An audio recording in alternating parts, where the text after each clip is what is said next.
11ஆம் அதிகாரம். கர்த்தர் மோசேயையும் ஆரோனையும் நோக்கி, நீங்கள் இஸ்ரவேல் புத்திரரோடே சொல்ல வேண்டியது என்னவென்றால், பூமியில் இருக்கிற சகல மிருகங்களிலும் நீங்கள் புசிக்கத்தக்க ஜீவ ஜந்துக்கள் யாதெனில், மிருகங்களில் விரிகுளம்புள்ளதாயிருந்து குளம்புகள் இரண்டாக பிரிந்திருக்கிறதும் அசை போடுகிறதுமானவைகளையெல்லாம் நீங்கள் புசிக்கலாம். ஆனாலும் அசை போடுகிறதும் விரிகுளம்புள்ளதுமானவைகளில் ஒட்டகமானது அசை போடுகிறதாயிருந்தாலும் அதற்கு விரிகுளம்பில்லாதபடியால் அது உங்களுக்கு அசுத்தமாயிருக்கும். குழிமுசலானது அசை போடுகிறதாயிருந்தாலும் அதற்கு விரிகுளம்பில்லை, அது உங்களுக்கு அசுத்தமாயிருக்கும். முயலானது அசை போடுகிறதாயிருந்தும் அதற்கு விரிகுளம்பில்லை, அது உங்களுக்கு அசுத்தமாயிருக்கும். பன்றியின் குளம்பு விரிகுளம்பும் இரண்டாக பிரிந்ததுமாயிருந்தும் அது அசை போடாது, அது உங்களுக்கு அசுத்தமாயிருக்கும். இவைகளின் மாம்சத்தை புசிக்கவும் இவைகளின் உடல்களை தொடவும் வேண்டாம். இவைகள் உங்களுக்கு தீட்டாயிருக்க கடவது. ஜலத்தில் இருக்கிறவைகளில் நீங்கள் புசிக்கத்தக்கது யாதெனில், கடல்களும் ஆறுகளுமாகிய தண்ணீர்களிலே சிறகும் செதிளும் உள்ளவைகளையெல்லாம் நீங்கள் புசிக்கலாம். ஆனாலும் கடல்களும் ஆறுகளுமாகிய தண்ணீர்களில் நீந்துகிறதும் வாழ்கிறதுமான பிராணிகளில் சிறகும் செதிளும் இல்லாதவைகள் யாவும் உங்களுக்கு அருவருப்பாயிருப்பதாக. அவைகள் உங்களுக்கு அருவருப்பாயிருக்க கடவது. அவைகளின் மாம்சத்தை புசியாதிருந்து அவைகளின் உடல்களை அருவருப்பீர்களாக. தண்ணீர்களிலே சிறகும் செதிளும் இல்லாத யாவும் உங்களுக்கு அருவருப்பாயிருக்க கடவது.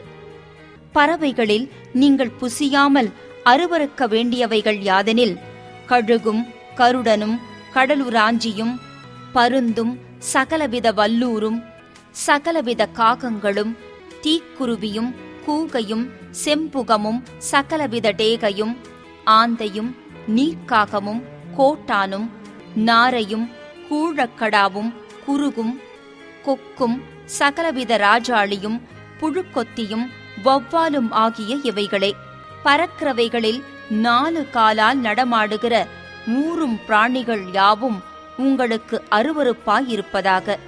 ஆகிலும் பறக்கிறவைகளில் 4 காலால் நடமாடுகிற யாவிலும் நீங்கள் புசிக்கத்தக்கது யாதெனில், தரையிலே தத்துகிறதற்கு கால்களுக்கு மேல் தொடைகள் உண்டாயிருக்கிறவைகளிலே வெட்டுக்கிளி ஜாதியாயிருக்கிறதையும் சோலையாம் என்னும் கிளிஜாதியாயிருக்கிறதையும் அர்கொல் என்னும் கிளிஜாதியாயிருக்கிறதையும் ஆகாப்பு என்னும் கிளிஜாதியாயிருக்கிறதையும் நீங்கள் புசிக்கலாம். பறக்கிறவைகளில் 4 காலால் நடமாடுகிற மற்ற யாவும் உங்களுக்கு அருவருப்பாயிருப்பதாக. அவைகளாலே தீட்டுப்படுவீர்கள். அவைகளின் உடலை தொடுகிறவன் எவனும் சாயங்காலம் மட்டும் தீட்டுப்பட்டிருப்பான். அவைகளின் உடலைச் சுமந்தவன் எவனும் தன் வஸ்திரங்களை தோய்க்கக் கடவன். அவன் சாயங்காலம் மட்டும் தீட்டுப்பட்டிருப்பான். விரிநகங்களுள்ளவைகளாயிருந்தும் இருபிளவான குளம்பில்லாமலும் அசை போடாமலும் இருக்கிற மிருகங்கள் யாவும் உங்களுக்கு அசுத்தமாயிருப்பதாக. அவைகளை தொடுகிறவன் எவனும் தீட்டுப்படுவான். 4 காலால் நடக்கிற சகல ஜீவன்களிலும் தங்கள் உள்ளங்கால்களை ஊன்றி நடக்கிற யாவும் உங்களுக்கு அசுத்தமாயிருப்பதாக. அவைகளின் உடலை தொடுகிறவன் எவனும் சாயங்காலம் மட்டும் தீட்டுப்பட்டிருப்பான். அவைகளின் உடலைச் சுமந்தவன் தன் வஸ்திரங்களை தோய்க்கக் கடவன். அவன் சாயங்காலம் மட்டும் தீட்டுப்பட்டிருப்பான். இவைகள் உங்களுக்கு தீட்டாயிருக்க கடவது. தரையில் ஊறுகிற பிராணிகளில் உங்களுக்கு அசுத்தமானவைகள் எவையெனில், பெருச்சாளியும் எலியும் சகலவிதமான ஆமையும் உடும்பும் அழுங்கும் ஓணானும் பல்லியும் பச்சோந்தியும் ஆகிய இவைகளே. சகல ஊரும் பிராணிகளிலும் இவைகள் உங்களுக்கு தீட்டாயிருக்க கடவது. அவைகளில் செத்ததை தொடுகிறவன் எவனும் சாயங்காலம் மட்டும் தீட்டுப்பட்டிருப்பான். அவைகளில் செத்தது ஒன்று யாதொன்றின் மேல் விழுந்தால் அது தீட்டுப்பட்டிருக்கும். அது மரப்பாத்திரமானாலும் வஸ்திரமானாலும் தோலானாலும் பையானாலும் வேலை செய்கிறதற்கேற்ற ஆயுதமானாலும் சாயங்காலம் மட்டும் தீட்டாயிருக்கும். அது தண்ணீரில் போடப்பட வேண்டும், அப்பொழுது சுத்தமாகும். அவைகளில் ஒன்று மண்பாண்டத்திற்குள் விழுந்தால் அதற்குள் இருக்கிறவை யாவும் தீட்டுப்பட்டிருக்கும். அதை உடைத்து போட வேண்டும். புசிக்கத்தக்க போஜன பதார்த்தத்தின் மேல் அந்த தண்ணீர் பட்டால் அது தீட்டாகும். குடிக்கத்தக்க எந்த பானமும் அப்படிப்பட்ட பாத்திரத்தினால் தீட்டுப்படும். அவைகளின் உடலில் யாதொன்று எதின்மேல் விழுதோ அதுவும் தீட்டுப்படும். அடுப்பானாலும் மண் தொட்டியானாலும் தகர்க்கப்படுவதாக. அவைகள் தீட்டுப்பட்டிருக்கும். ஆகையால் அவைகள் உங்களுக்கு தீட்டாயிருக்க கடவது. ஆனாலும் நீரூற்றும் மிகுந்த ஜலம் உண்டாகிய கிணறும் சுத்தமாயிருக்கும். அவைகளிலுள்ள உடலை தொடுகிறவனோ தீட்டுப்படுவான். மேற்சொல்லியவைகளின் உடலில் யாதொன்று விதைத்தானியத்தின் மேல் விழுந்தால் அது தீட்டுப்படாது. அந்த உடலில் யாதொன்று தண்ணீர் வார்க்கப்பட்டிருக்கிற விதையின் மேல் விழுந்ததானால் அது உங்களுக்கு தீட்டாயிருக்க கடவது. உங்களுக்கு ஆகாரத்துக்கான ஒரு மிருகம் செத்தால் அதன் உடலை தொடுகிறவன் சாயங்காலம் மட்டும் தீட்டுப்பட்டிருப்பான். அதன் மாம்சத்தை புசித்தவன் தன் வஸ்திரங்களை தோய்க்கக் கடவன். அவன் சாயங்காலம் மட்டும் தீட்டுப்பட்டிருப்பான். அதன் உடலை எடுத்துப் போனவனும் தன் வஸ்திரங்களை தோய்க்கக் கடவன். அவனும் சாயங்காலம் மட்டும் தீட்டுப்பட்டிருப்பான். தரையில் ஊறுகிற பிராணிகளெல்லாம் உங்களுக்கு அருவருப்பாயிருக்க கடவது. அவை புசிக்கப்படலாகாது. தரையில் ஊறுகிற சகல பிராணிகளிலும் வயிற்றினால் நகருகிறவைகளையும் 4 காலால் நடமாடுகிறவைகளையும் அநேகங்கால்கள் உள்ளவைகளையும் புசியாதிருப்பீர்களாக. அவைகள் அருவருப்பானவைகள். ஊறுகிற எந்த பிராணிகளிலும் உங்களை அருவருப்பாக்கிக் கொள்ளாமலும் அவைகளால் தீட்டுப்படாமலும் இருப்பீர்களாக. அவைகளாலே நீங்கள் தீட்டுப்படுவீர்கள். நான் உங்கள் தேவனாகிய கர்த்தர். நான் பரிசுத்தர். ஆகையால் தரையில் ஊறுகிற எந்த பிராணிகளிலும் உங்களை தீட்டுப்படுத்தாமல் உங்களை பரிசுத்தமாக்கிக் கொண்டு பரிசுத்தராயிருப்பீர்களாக. நான் உங்கள் தேவனாயிருக்கும்படி உங்களை எகிப்து தேசத்திலிருந்து வரப்பண்ணின கர்த்தர். நான் பரிசுத்தர். ஆகையால் நீங்களும் பரிசுத்தராயிருப்பீர்களாக. சுத்தமானதற்கும் அசுத்தமானதற்கும் புசிக்கத்தக்க ஜந்துக்களுக்கும் புசிக்கத்தகாத ஜந்துக்களுக்கும் வித்தியாசம் பண்ணும் பொருட்டு மிருகத்துக்கும் பறவைகளுக்கும் தண்ணீர்களில் நீந்துகிற சகல ஜீவ ஜந்துக்களுக்கும் பூமியின் மேல் ஊறுகிற சகல பிராணிகளுக்கும் அடுத்த பிரமாணம் இதுவே என்று சொல்லுங்கள் என்றார். 12ஆம் அதிகாரம். பின்னும் கர்த்தர் மோசேயை நோக்கி, நீ இஸ்ரவேல் புத்திரரோடே சொல்ல வேண்டியது என்னவென்றால், ஒரு ஸ்திரீ கர்ப்பவதியாகி ஆண் பிள்ளையை பெற்றால் அவள் சூதக ஸ்திரீ விலக்கமாயிருக்கும் நாட்களுக்கு சரியாக 7 நாள் தீட்டாயிருப்பாள். 8ஆம் நாளிலே அந்த பிள்ளையினுடைய நுனித்தோலின் மாம்சம் விருத்தசேதனம் பண்ணப்பட கடவது. பின்பு அவள் 33 நாள் தன் உதிர சுத்திகரிப்பு நிலையிலே இருந்து சுத்திகரிப்பின் நாட்கள் நிறைவேறும் அளவும் பரிசுத்தமான யாதொரு வஸ்துவை தொடவும் பரிசுத்த ஸ்தலத்துக்குள் வரவும் கூடாது. பெண் பிள்ளையை பெற்றாளாகில் அவள் 2 வாரம் சூதக ஸ்திரீயைப் போல தீட்டாயிருந்து பின்பு 66 நாள் உதிர சுத்திகரிப்பு நிலையிலே இருக்க கடவள். அவள் ஆண் பிள்ளையையாவது பெண் பிள்ளையையாவது பெற்றதற்காக அவளுடைய சுத்திகரிப்பின் நாட்கள் நிறைவேறின பின்பு அவள் 1 வயதான ஆட்டுக்குட்டியை சர்வாங்க தகன பலியாகவும் 1 புறா குஞ்சையாவது காட்டுப் புறாவையாவது பாவ நிவாரண பலியாகவும் ஆசரிப்பு கூடார வாசலில் ஆசாரியனிடத்திற்கு கொண்டு வர கடவள். அதை அவன் கர்த்தருடைய சந்நிதியில் பலியிட்டு அவளுக்காக பாவ நிவிர்த்தி செய்வானாக. அப்பொழுது அவள் தன் உதிர ஊரலின் தீட்டு நீங்கி சுத்தமாவாள். இது ஆண் பிள்ளையையாவது பெண் பிள்ளையையாவது பெற்றவளை குறித்த பிரமாணம். ஆட்டுக்குட்டியை கொண்டுவர அவளுக்கு சக்தி இல்லாதிருந்தால் 2 காட்டுப் புறாக்களையாவது 2 புறா குஞ்சுகளையாவது ஒன்றை சர்வாங்க தகன பலியாகவும் மற்றொன்றை பாவ நிவாரண பலியாகவும் கொண்டுவர கடவள். அதனால் ஆசாரியன் அவளுக்காக பாவ நிவிர்த்தி செய்ய கடவன். அப்பொழுது அவள் சுத்தமாவாள் என்று சொல் என்றார். 13ஆம் அதிகாரம். பின்னும் கர்த்தர் மோசேயையும் ஆரோனையும் நோக்கி, ஒரு மனிதனுடைய சரீரத்தின் மேல் குஷ்டரோகம் போலிருக்கிற ஒரு தடிப்பாவது அசராவது வெள்ளைப்படராவது உண்டானால் அவன் ஆசாரியனாகிய ஆரோனிடத்திலாகிலும் ஆசாரியராகிய அவன் குமாரரில் ஒருவனிடத்திலாகிலும் கொண்டு வரப்பட கடவன். அப்பொழுது ஆசாரியன் அவன் சரீரத்தின் மேல் இருக்கிற ரோகத்தை பார்க்க வேண்டும். ரோகம் இருக்கும் இடத்தில் மயிர் வெளுத்தும் ரோகமுள்ள இடம் அவனுடைய மற்ற சரீரத்தை பார்க்கிலும் அதிகமாய் குழிந்தும் இருந்தால் அது குஷ்டரோகம். ஆசாரியன் அவனை பார்த்த பின்பு அவனை தீட்டுள்ளவன் என்று தீர்க்கக் கடவன். அவன் சரீரத்தின் மேல் வெள்ளை படர்ந்திருந்தாலும் அவ்விடம் அவனுடைய மற்ற தோலை பார்க்கிலும் அதிக பள்ளமாயிராமலும் அதன் மயிர் வெள்ளையாக மாறாமலும் இருந்தால் ஆசாரியன் அவனை 7 நாள் அடைத்து வைத்து 7ஆம் நாளில் அவனை பார்க்க கடவன்.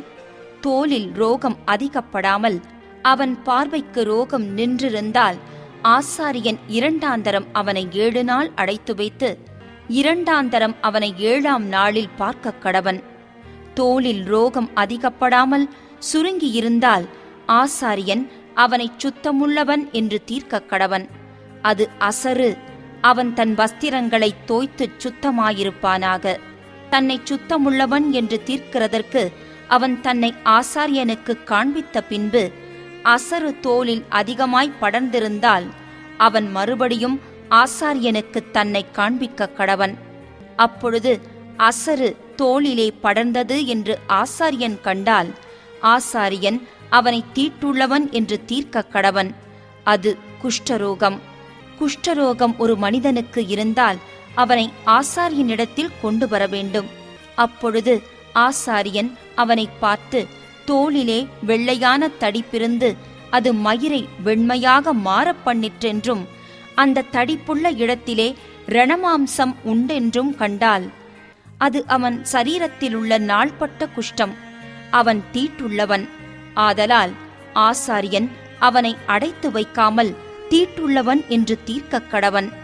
ஆசாரியன் பார்க்கிற இடங்களெங்கும் தோளிலே குஷ்டம் தோன்றி அந்த ரோகமுள்ளவனுடைய தலை தொடங்கி அவன் கால் மட்டும் அது தேகம் முழுவதையும் மூடியிருக்க கண்டால் அப்பொழுது ஆசாரியன் பார்த்து, குஷ்டம் அவன் சரீரம் முழுவதையும் மூடியிருந்தால் அவனை சுத்தமுள்ளவன் என்று தீர்க்க கடவன். அவன் உடம்பெல்லாம் வெண்மையாய் போனபடியால் அவன் சுத்தமுள்ளவன். ஆனாலும் ரணமாம்சம் அவனில் காணப்பட்டால் அவன் தீட்டுள்ளவன். ஆகையால் ரணமாம்சத்தை ஆசாரியன் காணும்போது அவனை தீட்டுள்ளவன் என்று தீர்க்க கடவன். ரணமாம்சம் தீட்டுள்ளது, அது குஷ்டம். அல்லது ரணமாம்சம் மாறி வெண்மையானால் அவன் ஆசாரியனிடத்துக்கு வரவேண்டும். ஆசாரியன் அவனை பார்த்து, ரோகமுள்ள இடம் வெண்மையாக மாறினதென்று கண்டால் ஆசாரியன் அவனை சுத்தமுள்ளவன் என்று தீர்க்க கடவன். அவன் சுத்தமுள்ளவன். சரீரத்தின் மேல் புண்ணுண்டாயிருந்து ஆறிப்போய் அவ்விடத்திலே ஒரு வெள்ளைத்தடிப்பாவது சிவப்பு கலந்த ஒரு வெள்ளை படராவது உண்டானால் அதை ஆசாரியனுக்கு காண்பிக்க வேண்டும். ஆசாரியன் அதை பார்த்து அவ்விடம் மற்ற தோலை பார்க்கிலும் குடிந்திருக்கவும் அதன் மயிர் வெள்ளையாக மாறியிருக்கவும் கண்டால் ஆசாரியன் அவனை தீட்டுள்ளவன் என்று தீர்க்க வேண்டும். அது புண்ணில் எழும்பின குஷ்டம். ஆசாரியன் அதை பார்த்து அதில் வெள்ளை மயிர் இல்லை என்றும் அது மற்ற தோலை பார்க்கிலும் குடிந்திராமல் சுருங்கி இருக்கிறது என்றும் கண்டானாகில் அவனை 7 நாள் அடைத்து வைத்து அது தோலில் அதிகமாய் படர்ந்திருக்க கண்டால் அவனை தீட்டுள்ளவன் என்று தீர்க்க கடவன். அது குஷ்டம்தான். அந்த வெள்ளைப்படர் அதிகப்படாமல் அவ்வளவில் நின்றிருக்குமாகில் அது புண்ணின் தழும்பாயிருக்கும். ஆகையால் ஆசாரியன் அவனை சுத்தமுள்ளவன் என்று தீர்க்க கடவன். ஒருவனுடைய சரீரத்தின் மேல் நெருப்புப்பட்டதினாலே வெந்து அந்த வேக்காடு ஆறிப்போன இடத்திலே சிவப்பான படராவது வெண்மையான படராவது உண்டானால் ஆசாரியன் அதை பார்க்க கடவன். அந்த படரிலே மயிர் வெண்மையாக மாறி அவ்விடம் மற்ற தோலை பார்க்கிலும் பள்ளமாயிருந்தால் அது வேக்காட்டினால் எழும்பின குஷ்டம். ஆகையால் ஆசாரியன் அவனை தீட்டுள்ளவன் என்று தீர்க்க கடவன். அது குஷ்டரோகம்தான். ஆசாரியன் அதை பார்க்கிற போது படரிலே வெள்ளை மயிர் இல்லை என்றும் அது மற்ற தோலை பார்க்கிலும் குழிந்திராமல் சுருங்கி இருக்கிறது என்றும் கண்டானாகில் அவனை 7 நாள் அடைத்து வைத்து 7ஆம் நாளில் அவனை பார்க்க கடவன். அது தோலில் அதிகமாய் படர்ந்திருந்தால் ஆசாரியன் அவனை தீட்டுள்ளவன் என்று தீர்க்க கடவன். அது குஷ்டரோகம். படரானது தோலில் பெருகாமல் அவ்வளவில் நின்று சுருங்கியிருந்ததாகில் அது சூட்டினால் உண்டான தழும்பு. ஆசாரியன் அவனை சுத்தமுள்ளவன் என்று தீர்க்க கடவன். அது சூட்டினால் வந்த வேக்காடு. புருஷனுக்காகிலும் ஸ்திரீக்காகிலும் தலையிலாவது தாடியிலாவது ஒரு சொறி உண்டானால் ஆசாரியன் அதை பார்த்து அவ்விடம் மற்ற தோலை பார்க்கிலும் பள்ளமும் அதிலே மயிர்பொன் நிறமும் மிருதுவுமாயிருக்க கண்டால் ஆசாரியன் அவனை தீட்டுள்ளவன் என்று தீர்க்க கடவன். அது தலையிலும் தாடியிலும் உண்டாகிற சொறி குஷ்டம். ஆசாரியன் அந்த சொறி குஷ்டத்தை பார்க்கும்போது அவ்விடம் மற்ற தோலை பார்க்கிலும் பள்ளமாயிராமலும் அதிலே கருத்த மயிர் இல்லாமலும் இருக்க கண்டால் ஆசாரியன் அவனை 7 நாள் அடைத்து வைத்து 7ஆம் நாளில் ஆசாரியன் அதை பார்க்க கடவன். அந்த சொறி இடங்கொள்ளாமலும் அதிலே பொன்னிற மயிர் இல்லாமலும் அவ்விடம் மற்ற தோலை பார்க்கிலும் பள்ளமில்லாமலும் இருந்தால் அந்த சொறியுள்ள இடந்தவிர மற்ற யாவையும் அவன் சிரைத்துக் கொள்ள கடவன்.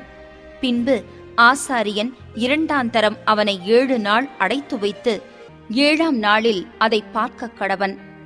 சொறி தோளில் இடங்கொள்ளாமலும் அவ்விடம் மற்ற தோலை பார்க்கிலும் பள்ளமில்லாமலும் இருந்தால் ஆசாரியன் அவனை சுத்தமுள்ளவன் என்று தீர்க்க கடவன். அவன் தன் வஸ்திரங்களை தோய்த்த பின் சுத்தமாயிருப்பான். அவன் சுத்தமுள்ளவன் என்று தீர்க்கப்பட்ட பின் அந்த சொறி தோளில் இடங்கொண்டதானால் ஆசாரியன் அவனை பார்க்க கடவன்.